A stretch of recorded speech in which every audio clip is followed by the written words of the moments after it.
Well, good evening, everyone. Welcome to the joint scrutiny budget meeting, Tamworth Borough Council. My name's Tracy Poynton. I'm a Democratic Services Officer here, and I'll take a roll call of everyone present before asking for nominations for a chair for this meeting in accordance with our procedure rules.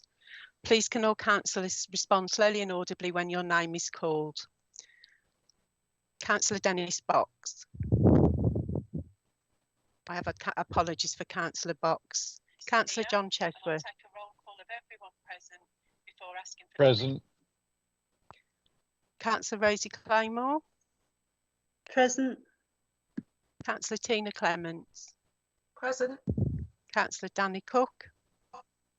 Present. Councillor Michelle Cook. Present. Councillor Andrew Cooper. Present. Councillor Richard Ford. Present. Councillor Simon Goodall. Present. Councillor Maura Greatrix. Present. Councillor John Harper.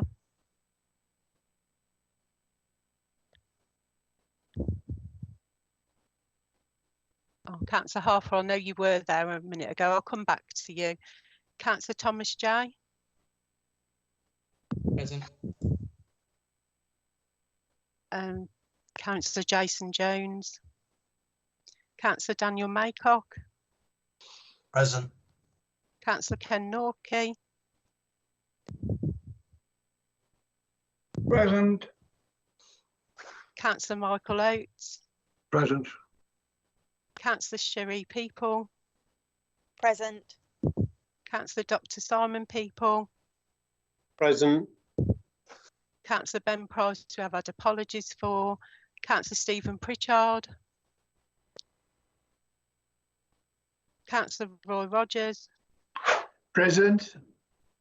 Councillor Martin Summers. Present. Councillor Peter Thurgood.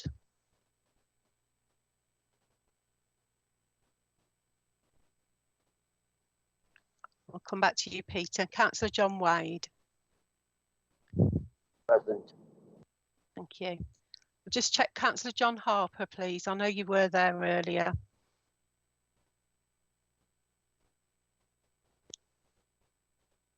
No, got no response from Councillor Harper. And Councillor Thurgood, I know you were there earlier. Present. Thank you, Peter. Okay. Thank you. Okay. And then we're also in attendance. We have the following cabinet members: Councillor Marie Bailey, Councillor Stephen Doyle, Councillor Alex Farrell, Councillor Jeremy Oates and Councillor Rob Pritchard. And in addition, we have the following officers in attendance: Stephen Garden as Executive Director of Finance, Lynn Pugh, Assistant Director of Finance, Adam Deakin, IT Support, and myself, Tracy Poynton from Democratic Services. So it's now 18:07 and I'll open the meeting. Agenda item 1, appointment of the chair. I would like to invite nominations for appointment of the chair in this meeting. Please can you indicate in the chat if you'd like to nominate someone, and can have a mover and a seconder, please.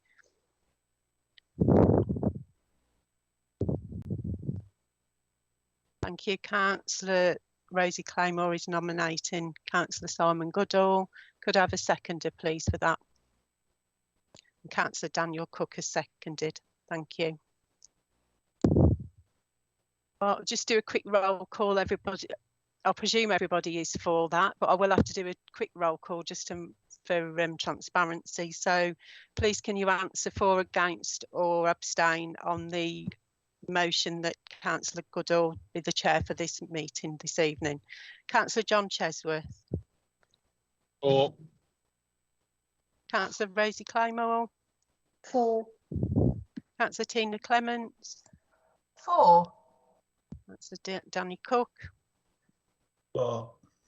Councillor Michelle Cook. For. Councillor Andrew Cooper.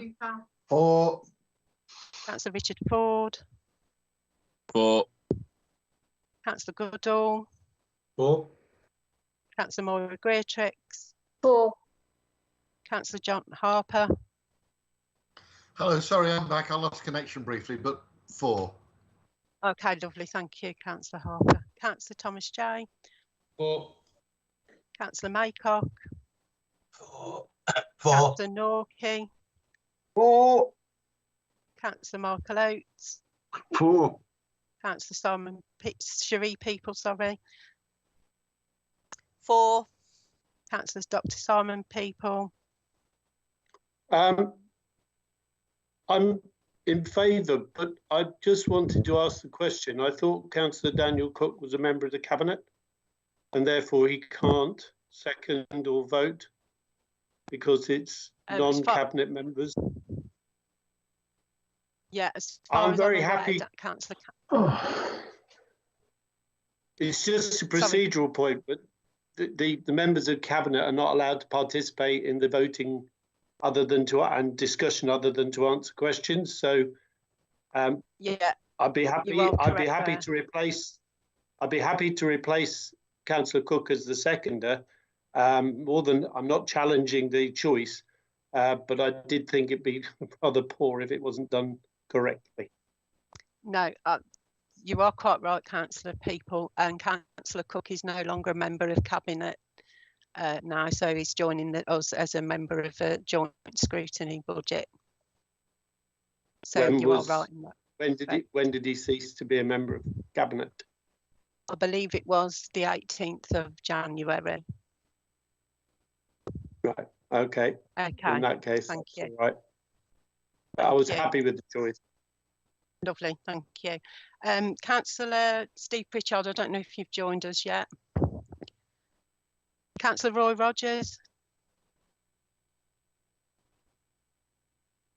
Just unmute yourself, please, Councillor Rogers.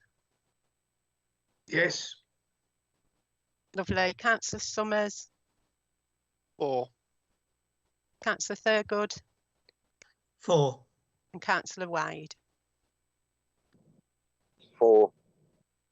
That's lovely, thank you. So I can confirm Councillor Simon Goodall is now being elected chair of this meeting, and I will now hand over to Councillor Goodall to start the meeting. Thank you. Thank you, Tracy, and thanks all for that, allowing me to be chair. We move on to item 2, which is apologies for absence. I have Ben Price on a list that I knew about, and I've not heard from anybody else. Please use the chat function if you know of any other apologies, and progressing through the meeting, if you can just use the chat function to ask if you'd like to speak. So thank you. Thank you, Tracy. Councillor Box, apologies if they can be recorded. Item 3 are the minutes of the previous meeting, which I understand were the 27th of January 2021. I asked for a mover and a seconder. If you can indicate in the chat, please.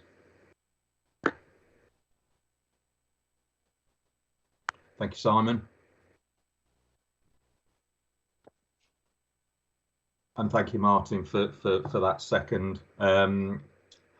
I guess we can move to a vote on that unless anybody has got any major issues. Then your silence we'll take that as they are moved and signed off. I'll just give you a minute if anybody needs to speak about anything. Okay. Item 4, declarations of interest. I certainly have no declarations. Please use the chat facility again if you have or wish to speak.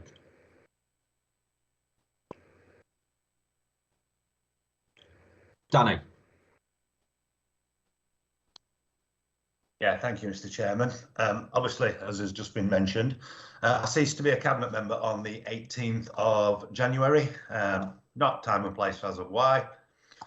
I'd just like to say it's a bit of a crossover for me. I've been a Cabinet member as part of this budget building process, and then within the last week I've become a backbench member.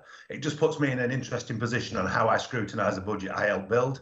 So it's just to declare, I don't need to legally declare an interest, I don't need to step away, but I just find myself in that crossover point where I think my contribution as a backbencher would be unfair to others because I've been part of the building process. So it's just to say, Mr. Chairman, I'm going to listen to a little bit of this, and then I'm going to choose to step away for this evening. I've been part of the process. I understand the budget fully. I wish Cabinet all the luck in the world this evening, addressing the good position we're in, and I wish my backbench colleagues all the luck in the world challenging that. So wish you all luck, but I am going to choose to step away this evening because I'm in that crossover position where I've been a part of the process and I'm now being asked to challenge the process, and it just feels a bit too new at the moment. So yeah, happy enough just to wish colleagues all the best this evening. Happy enough to wish the leader all the best presenting it, and I'm just going to step away short, Mr. Chairman. It was just to let you know. Thanks, Danny. Thanks for that, for being open about that. And yeah, anytime you wish to sort of step away, you step away. So thank you. We have no other declarations, so we'll move on to our substantive item, which is the draft budget and medium-term financial strategy, 22-23 to 26-27, which is I'm going to just hand straight over to Jeremy to take us through a briefing on this. So Jeremy, thank you. Thank you, Mr. Chairman. I did notice not in the chat, but on the screen that Councillor Cherie People has her hand up to indicate. So I don't know if you want to go to her before I introduce. Thanks, Jeremy. And I didn't see that until till late. If again, if I can just remind members to, if they can put in the chat if they want to speak. It's just a little bit easier for me to see what's going on. So. Cherie, over to you. Yeah, thanks, Chair, and apologies for that. I will remember to put it in the chat in future. I appreciate that nobody wants to stand on ceremony too much and be over formal, but I think for the benefit of anybody who might be listening to the meeting from home, it would be preferable if we were referred to as Councillor rather than by our first names.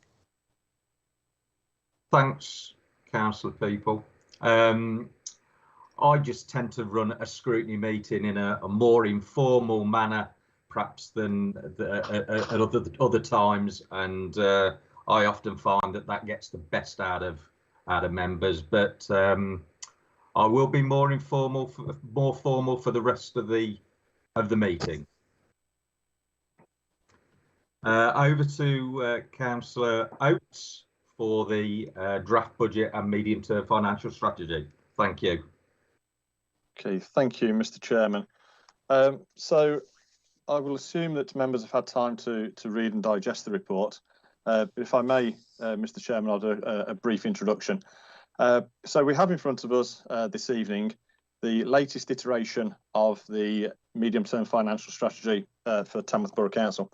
And this year, this is the fourth all-member session, for want of a better phrase, that we've put on to really increase the communications across all councillors. We did a consultation exercise budget consultation exercise in September. We looked at the emerging policies in October, and we had the budget workshop in December. And of course, the report has gone through Cabinet as it's evolved. So tonight we've got the latest iteration, and I'll do a brief introduction. And I look forward to getting some feedback from members this evening, as there still are tweaks and things to be considered and included as we get to the stage when we take it to full council next month. So as we sit here this evening, we have again a balanced budget over 3 years with a surplus predicted of £2.7 million in year 3. As of February, when we set the last MTFS, that was predicted at a £2.7 million deficit. So that illustrates the progress we've made over the last 10 months.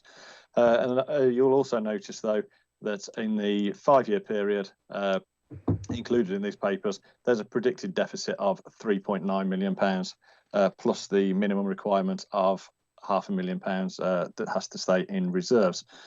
Details of that are on page 42. So we're a local authority with a balanced budget now at this stage, and we've still got the opportunity to do tweaks as we go forward to full council. So this is not the final product. Headline figures, Mr. Chairman, are detailed on page 8, and members will see that the general fund net cost of services is 9.277 million. and that is an increase of £265,000 of growth items. You'll see there's the stated amount of transfer from general fund balances of £453,900 from general fund balances. Band D council tax is predicted to be set in the same level as it was last year, and that's a £5 increase. There's a transfer of £1.9 million worth of balances in the HRA. Rents continue to be set in accordance with the rent setting policy. So that's the CPI +1. So that gives us the average rent setting for the next year. Capital budgets for the general fund are sitting at 18.6 million over 5 years, and for the HRA at 46.5 million. And that HRA is an increase of around £13 million on last year's capital programme. So the report details the risks and assumptions that have been considered as we've worked up to this stage, and they can be seen from pages 9 onwards. Just want to draw members' attention to a couple of things that that we need to be aware of, and that is the big ticket item in balancing the budget and changing the way we work is the Reset and Recovery Programme. This was agreed by Cabinet in October 2020. It was then updated in July 2021, and then went through full council, if you remember, in August 21. And just on page 12 of the report, you'll see a list of 7 key work streams and priorities for the Reset and Recovery Programme, and that's financial management, commerciality, smart working, a review of building requirements and utilisation, a review of frontline reception and customer service offer with a commitment to keeping face-to-face services, as we discussed in August, full service redesign and reviews, third sector support and vulnerability strategy, and regeneration in the economy and driving regeneration of the town centre through our future high street funds and other projects. There's a couple of other things over the next couple of pages that I'd like to draw attention to, and that is on page 13, there are 3 bullet points which repeat Tamworth Borough Council's commitment to vulnerable people. This was a motion moved at full council in November 2014, and we are still committed to supporting vulnerable people in the ways that we agreed back in 2014. On page 15, there is a reference to the pay offer and the pay award. This is still out to union ballot with a 1.7% increase proposed. In this case, we've budgeted for a 2.5% per annum increase going forward, and that's to give us some movement should we need it when that ballot takes place. The big thing that everyone's talking about at the moment, Mr. Chairman, not just in terms of this budget, but in terms of a whole raft of things, and that is the increase in the costs of the construction market. And this budget takes that into account in not only the Building Repairs Fund as a revenue line, and you'll see an increase in that, but also in terms of the capital programme, where we have taken into account the risks and potential increases in the construction industry. Mr. Chairman, I don't want to go into too much detail as the report is quite thorough. Members will be aware that policy changes are listed on page 34 onwards for the general fund, and they include things such as the new members budget we're proposing and the return of the floor displays, particularly with the enhancement for the Queen's Platinum Jubilee celebrations, and that's the line I referred to with the Building Repairs Fund. The savings related to the Reset and Recovery Programme that I've just discussed are detailed on page 36 of the report, and those are in line with the commitments we made in August at full council. And the policy changes for the HRA are detailed on page 44 of the report. The capital programme is also included in the report with general fund capital on page 71. And members will notice that over the 5-year period, there is a borrowing requirement of £210,000, At this stage last year, that was 1.7 million. And in the HRA, there's a, which on page 72, there's a borrowing requirement of 5 million over the 5 years. And at this stage last year, that was there was a revenue contribution of 13 million. So there's been some significant changes and reviews in both capital and revenue. So, Mr. Chairman, just to summarise with the key points on page 8 of the report, we have a balanced budget in front of us this evening, albeit not the final product, with £2.7 million surplus in year 3 and a £4.4 million predicted deficit in year 5, and that's including the £500,000 that we have in reserves. And I'm willing to take any questions on policy changes. I'm also willing to listen to any recommendations or suggestions that the members have this evening, and we will plug them in before we take the final budget to. We'll consider them and plug them in before we take the final budget to full council in February. So, thank you very much, Mr. Chairman. Back over to yourself. Thank you, Councillor Oates. Obviously, we have all seen this report and appreciate that that summary that you've given. So I'm going to open the floor to questions, and Councillor J has a question. Councillor J. Thank you. I've got 2 questions. If you're happy for me to give them both, or I'll take one and let others come in. So I'll give the first one first. I have no others waiting at the moment, so okay. Let's see how it goes then. In the budget, there's a line of £750,000 for retention of garage sites.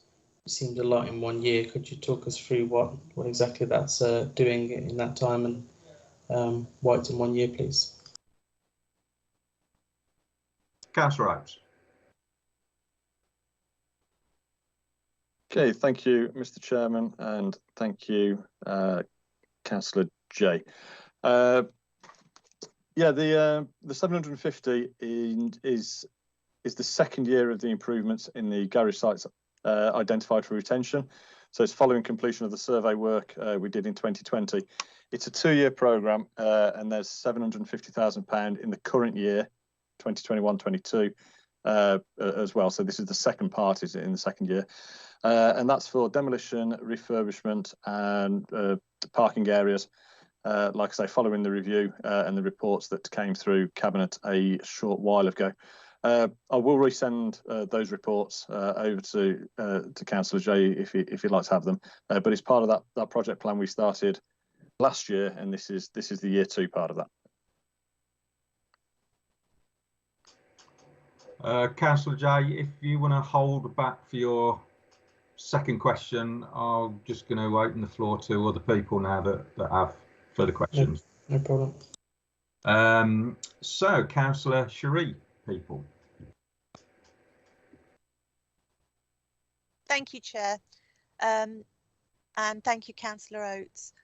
I just had a question, and this is really for a point of clarification so that I'm sure that I'm understanding these policy proposals. I was particularly interested in the point about the reopening of the assembly rooms, where it mentions that around 98,000 would be required to support the structure from 22-23. So that doesn't actually equate to 101, although it's not very different. In the column 4, so in the column 4, 22-23, it's 101,000, and then in 23-24, it's minus 101,000. And I wasn't really quite sure how that works. So I wondered if you could just clarify it for me, please. Councillor Oates. Jeremy Oates. Yeah, thank you. I'm just realising the difficulty in flicking between different pages and turning your microphone on and everything else. Yes, it was in relation to the phased reopening and the restructure that went through appointments and staffing in April last year. So this is so the 101 comes from the pricing then plus the technical adjustments in terms of the pricing and everything that's gone up during that year. So that's the 3K difference. It was agreed that this would be considered as part of the budget process, and for the moment we're putting it in year one with a challenge to the assembly rooms to actually recoup that additional expenditure. We made a decision as part of the refurbishment of the assembly rooms to put it on a more commercial footing, and that's the challenge to them with that 101. It's you know, we're going to invest in there, and hopefully we're going to challenge them hopefully to get that return, so it drops back down in terms of additional costs to the council. Yes, thank you, Chair. Can I just ask as a follow-up, is that realistic, or should there be something in the following year's budget to reflect that it might be a challenge to recoup it all, but it may not be possible? I think it is realistic. However, as we've learned from the last 12 months or even longer, as soon as you think there's a light at the end of the tunnel, there's another blip in COVID cases, and we end up closing our theatre or reducing it. So on the assumption that we're going to get some plain sailing in terms of pandemics and other things, then I think it is realistic, and it's also in line with the original direction of the business plans when the refurbishment was first started. You know, so I think it is realistic, but obviously we'll review that as the year goes on. Through the quarterly performance reports, but yes, it is one of those things that has a risk attached to it. Councillor Andrew Cooper. Thank you, Chair. Hang on, let me just put my camera on. Thank you, Chair. I'm just reading through the report, page 32 of the report. We're taking out a £40,000, Councillor Oates. I was just wondering if can that be put back in to support the voluntary sector in the budget? Councillor.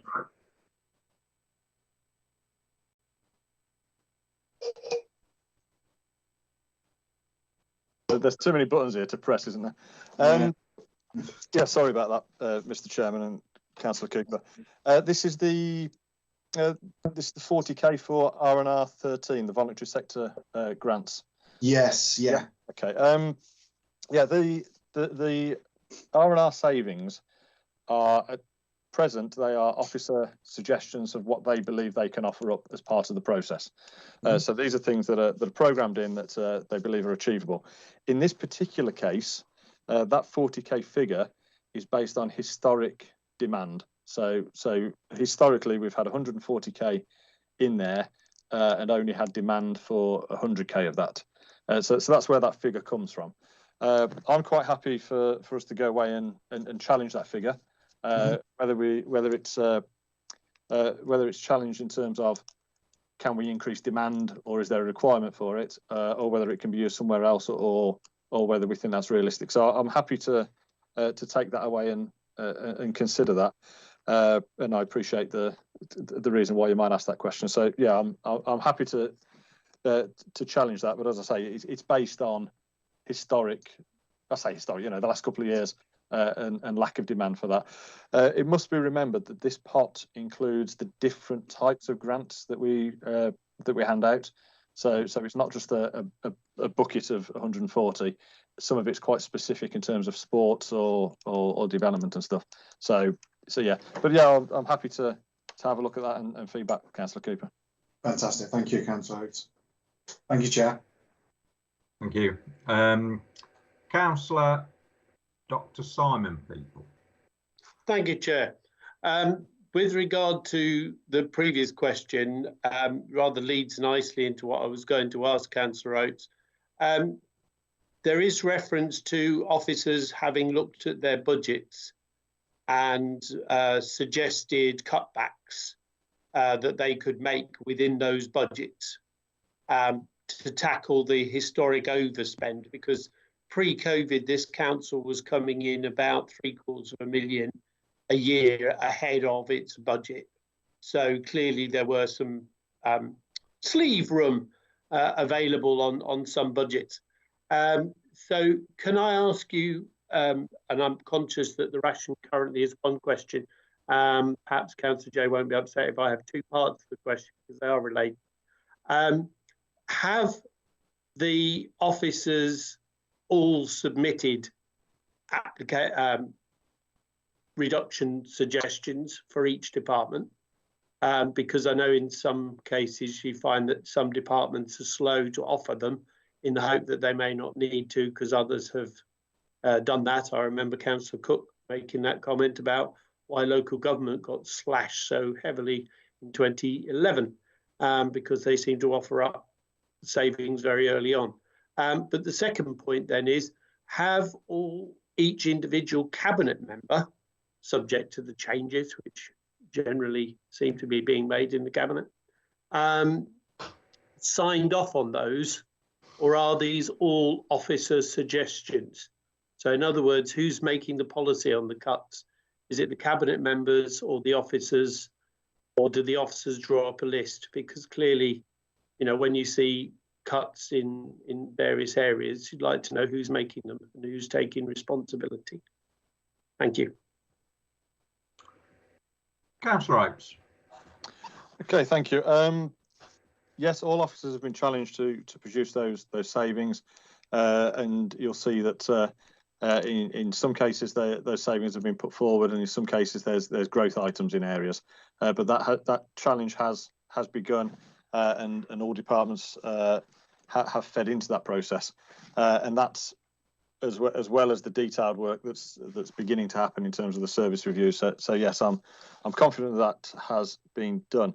In terms of member sign off, all of these papers and policy changes that are in front of us this evening have gone through the portfolio holders and have been dealt with collectively with senior management and cabinet members all together. So there's nothing in here that hasn't gone through a cabinet member first. Some of the things that won't show up as policy changes, but will show up as repricing and increases or reductions, will be included in the technical adjustments, and they too have also been assessed and discussed with each individual cabinet member. So I'm confident that cabinet members have been involved in not just the policy changes, but also the technical adjustments that have been made when there's been an alteration in terms of a fee attached to a member of staff, etc. Thank you, Councillor Oates. Chair, I'll wait now for my turn in the rank as we taxi up to ask our next question. Thank you. Thank you, Councillor People. I think we have no new questioners, so I'm going to go back to Councillor Jay for his second question. Thank you very much. Reset and recovery has got a flat amount of 150k per year, and was a bit dubious when things are just tracked across a sheet has been identical. Just wondered what thoughts gone into that, and if you could give us a bit more detail on whether that budget is definitely required as a flat 150k across the board, please. Councillor Oates. Okay, thank you, councillors. Yeah, that's 750k is the budget that the council approved in August last year when we approved the Reset and Recovery programme, and at the time the council agreed that it was 750,000 over the 5 years, which is 150k per year, and that was to fit out any ongoing capital works in terms of decommissioning of Marmion House and moving to other locations or whatever else.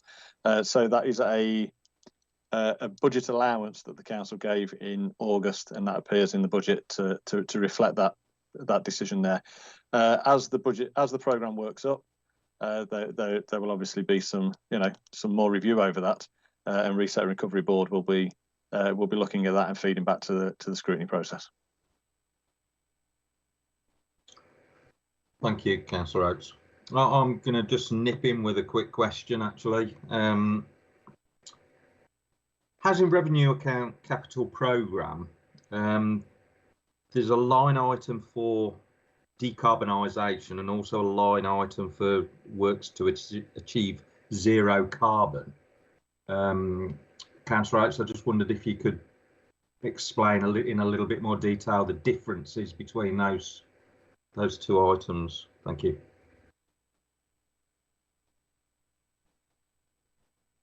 Thank you, Councillor Goodall. I didn't quite catch it. I think you're referring to the HRA capital budget as opposed to the revenue budget. Yeah. Sorry. Yeah. Okay. No worries. Yeah, that's the decarbonisation of £3.2 million, and you suggested the other line was the I can't see it on the screen now.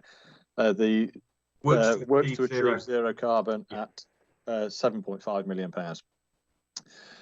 Yes, the 3.2 is for insulation works, and that's as part of a bid for wave one of social house decarbonisation fund that the government are handing out.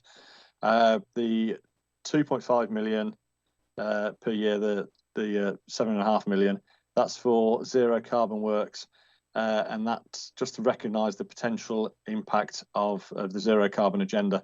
It's not detailed at the moment. It does link in with housing stock and decent home standard assessment, and that's part of a government scheme that we're going to be bidding into to improve our HRA housing stock, and particularly around zero carbon works.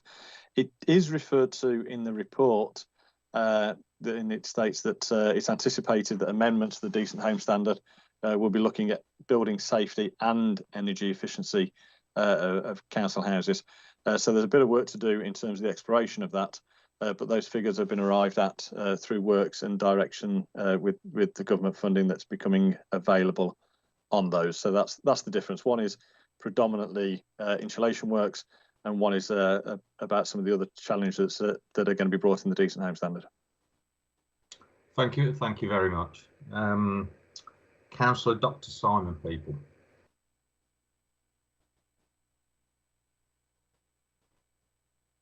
Sorry about that, Chair. With regard to his answer to your question, can I ask the leader, has he just confirmed that the commitment on low carbon decarbonisation is actually entirely based upon the outcome of a bid to the government, and therefore actually has no substance if that bid fails, and therefore will simply be told later on the bid failed and therefore we're not doing it? Is he flying a green flag without actually having a pole to put it on at the present time? Councillor Oates. No, that's an intention to source the funding that way. There are a number of different options in terms of funding, particularly with HRA capital. The commitment is that we need to address the climate change agenda. It happens that there's a fund available that we can bid into. If that isn't successful, we'll find alternative ways of funding it. It was just a suggested way of funding it that's coming up, but the commitment is still there and still in our budget. Chair, if I may, that's fine, except that if you have to find other ways to do it, then something else will have to come out of the budget. So I'm just making the point that I think we should all be aware of people badging things with green badges. If they are not actually funding it themselves, it may or may not happen. So I would just ask that to be made clearer in the future budget provisions. Councillor Oates, do you have any comment on that? Yeah, and I think that's the point I made at the top of the shop. The borrowing requirement is about that very thing. If we do not successfully get capital funding, whether it be grant funding, whether it be through capital receipts or whatever else, in order to achieve that budget, there is a borrowing requirement, and that's something we program in each year.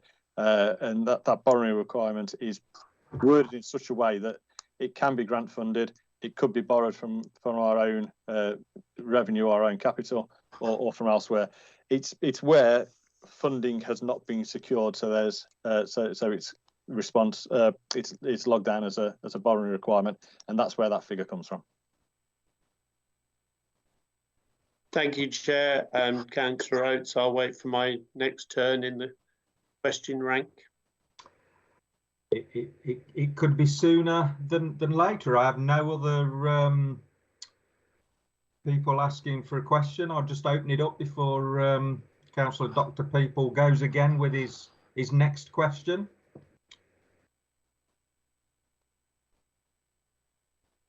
Councillor Dr. Simon People. Thank you, Chair. It's a bit like an auction. You wait to see if you've won. Wait for somebody else to make a bid. Can I ask the leader about the provision over car park income? The way that the budget is framed at the moment, it shows a loss of car park income in the first year, which is perfectly understandable. We've got no issues with that. However, it then shows that completely being reversed the following year.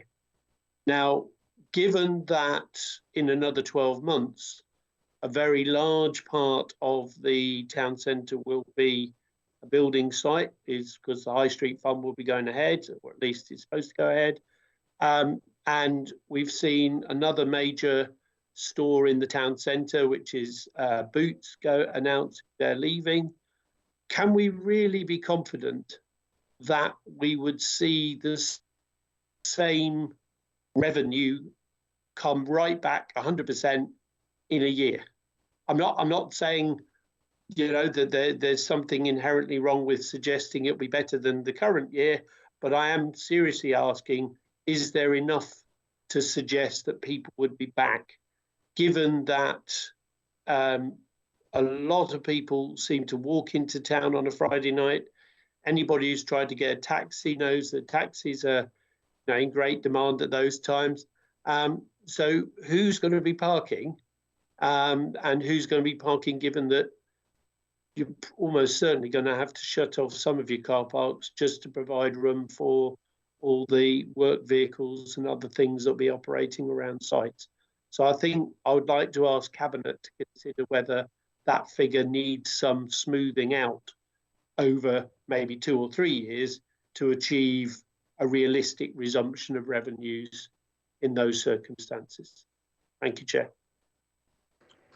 Councillor Oates, any comment on that? Just to clarify on the, and this is just on the side, the Boots movement from the town centre relates to the Boots opposition and not the larger stuff, but that was just a, it's some confusion somebody raised earlier in the week with me, so just wanted to clarify that. Still reduces footfall, Councillor. Yeah, I was just clarifying that for people watching, not necessarily for yourself, Councillor.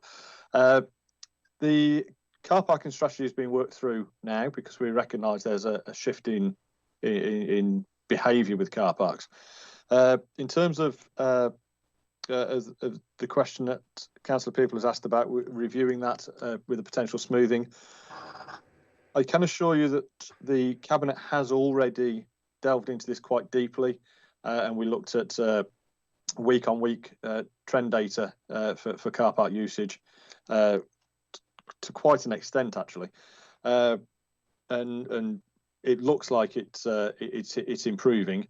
We did have the same concerns, and yeah, I'm quite happy to go and revisit that again. Like I say, we did spend quite a bit of time on it, but I think Councillor People's comments are absolutely right. We should make sure we look at that again, and whether it stays as it is or there's a smoothing. I think we need to have another look and consider that. As I say, we did spend quite a bit of time on it and quite a bit of discussion looking at the trend data week on week and month on month. I think we went back as far as 2014. I know the world's changed since then, but we were able to see different peaks and troughs. The big thing that we did pick up on was with the data in terms of the end of last year, and we saw a significant increase in November and December. And one of the questions we asked was, does that relate to the outdoor events and the other things that the activities that happen in November and December? So was it artificially high? So we are expecting an update on that. But yeah, I'm happy to take that back and review that, because I think that's a sensible suggestion. Yeah. Thank you, Chair. Thank you, Councillor Oates. Can I just say, Chair, obviously it's my last time attending one of these meetings. And I would say that that sort of exchange is what I hope for out of proper local government, where people sincerely listen to each other and try and actually think about, well, actually, just because they said it, I'm not going to poo-poo it. Anyway, I'll return to the rank now, Chair, until you call me again. Thank you, Councillor. Councillor Cherie, people. Thank you, Chair. I'd just like to ask about the proposed reinstatement of the full budget for flowers. I'm assuming that that means Britain in bloom rather than flowers, but it's a controversial subject. I think I'm a very keen gardener. You know, I love to see beautiful spaces, and don't we all? But at a time when we're cutting from other budgets, Councillor Cooper referred earlier to cutting from the voluntary sector budget. Is it right that we're adding additional budget to that particular head? I know everybody's very excited about the Queen's Platinum Jubilee, but do we need to add extra budget in for that? I think a lot of people have been very impressed in recent years with the wildflower planting that we've got going on in the grass verges and on the roundabouts, which actually is more sustainable and probably, I stand to be corrected, but probably cheaper to achieve. So maybe we should be working smarter in that regard as well as in other areas. I wonder if you've got any comments on that, Councillor Oates. Councillor Oates. Yes, thank you for that. This is one that Councillor Pritchard has jumped up and down about, so I don't know if he wants to comment as well.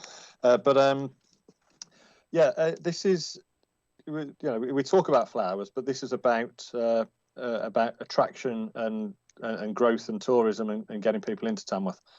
So this is about returning to that level. What we did last year and during the pandemic was reduced our offer to just some individual specific sites around the town centre, etc. So this is about bringing that back out into a wider area. And I appreciate in the past there's been a challenge about the Britain in Bloom route and then not the Britain in Bloom route. And that's something I'm very keen on making sure that we actually have a uniform offer across the town. As stated, there's the 25k increase this year that covers the increase in the budget plus the extra 10k for the Queen's Platinum Jubilee, and you'll notice in year 2 that 10k drops back out. There's already £15,000 spent in there, so that's how it works out. Like I say, for me, it's about attracting people to the town centre, and it's about to Tamworth, and it's about flying the flag for Tamworth. Yeah, it was a slip. Freudian slip there. Freudian slip. But yeah, I don't know if the chairman wants to invite Councillor Pritchard to comment on it, because he's really pushed this and this budget line. Thanks, Councillor Oates. Yes, Councillor Robert Pritchard, are you there? Wish to comment? Yes, sir. Thank you, Mr. Chairman. I think the leaders covered it all. Really, this is about pushing the budget level back to the pre-pandemic levels, but obviously with the Commonwealth Games, Queen Jubilee, just doing a little bit more this year.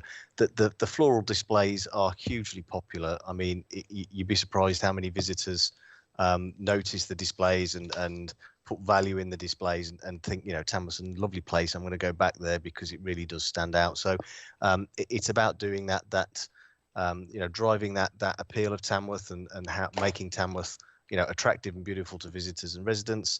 And just being a special year this year, just doing that little bit more. But obviously that little extra contribution will drop back out. Thanks, Councillor Pritchard. Any further questions or comments from members?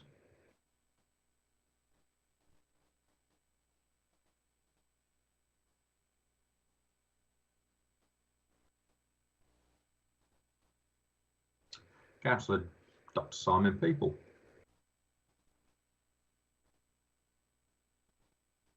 Thank you, Chair. Can I just ask the leader, with regard to the potential development through the arm's length company. There's been no movement on that, and we were told that that's the level of officer resource available to guide the consultants, given all the other projects that are going on, is an issue.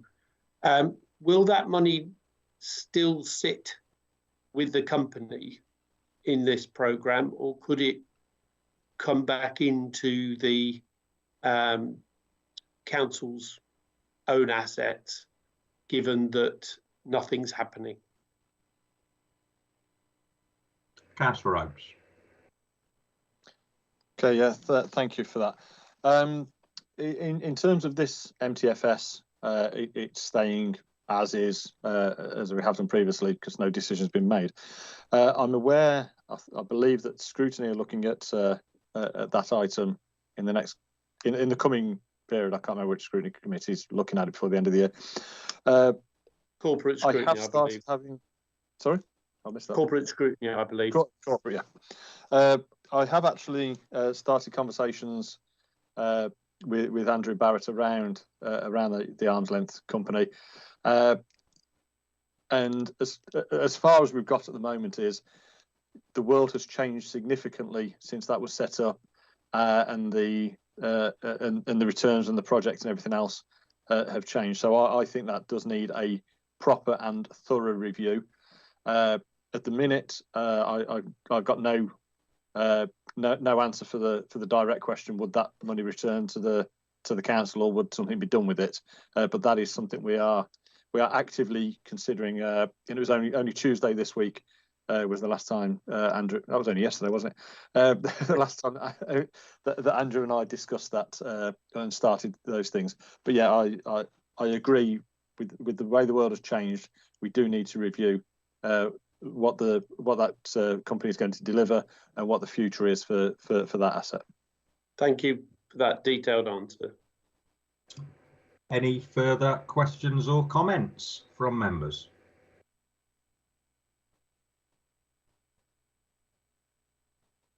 No. Well, if that's the case, then we have two recommendations with the report. I will read those out. One is consider the budget proposals, and I'm going to adjust this recommendation. Actually, as read, it is consider the budget proposals due to be approved by Cabinet at the meeting on the 20th of January. Well, that has obviously already happened, so I'm going to just adjust that with consider the budget proposals approved by Cabinet at the meeting on the 20th of January 2022, and recommendation 2 is provide views on the budget proposals and council tax strategy, taking into account the prioritisation of resources, which I think we've covered. So I'm happy to move those recommendations on block, and I'll look for a seconder.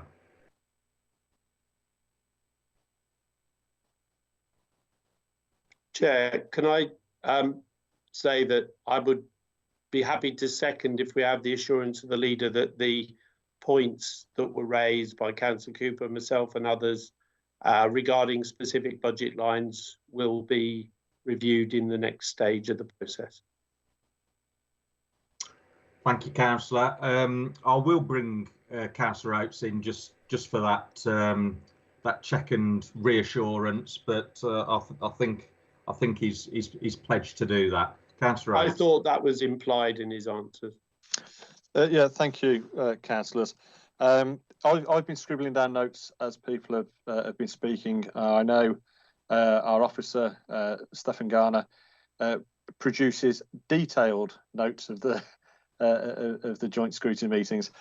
So yes, the items that have been raised and the suggestions, the two that jump off the page at me at the moment is the car parking profiling and the voluntary sector funding. But yeah, I've took a number of notes, and Stephen Garner will have done as well. So yes, we will review those and we'll feed that back into the system as we go through Cabinet, and then onto full council at the end of next month. In that case, Chair, I'm happy to second your proposal. Excellent. Thank you very much, Councillor Dr. Simon People. So I've moved. Councillor People has seconded. Tracy, are you taking this roll call, or do you want me to go through it? I'd prefer if you did, as you have all the names in front of you. Yes, yeah, that's fine. I don't mind. Okay, so if you could just answer for, against or abstain for the recommendations that Councillor Goodall has just read out to you. So Councillor Chesworth. For. Councillor Claymore. For. Councillor Clements. For. Councillor Daniel Cook. Already left the meeting. And Councillor Michelle Cook has actually left the meeting. Councillor Andrew Cooper. For. Councillor Ford. For. Councillor Goodall. For. Councillor Greatrix. For. Councillor Harper. For. Councillor Jay. For. Councillor Maycock. For. Councillor Norkey. For. Councillor Michael Oates. For. Councillor Cherie People. For. Councillor Dr. Simon People. For. Councillor Roy Rogers. For. Councillor Summers. For. Councillor Thurgood. For. Councillor Wade. For. For. Okay, that vote's unanimous then, Chair. Thank you. Thank you, Tracy. Yeah, thanks all for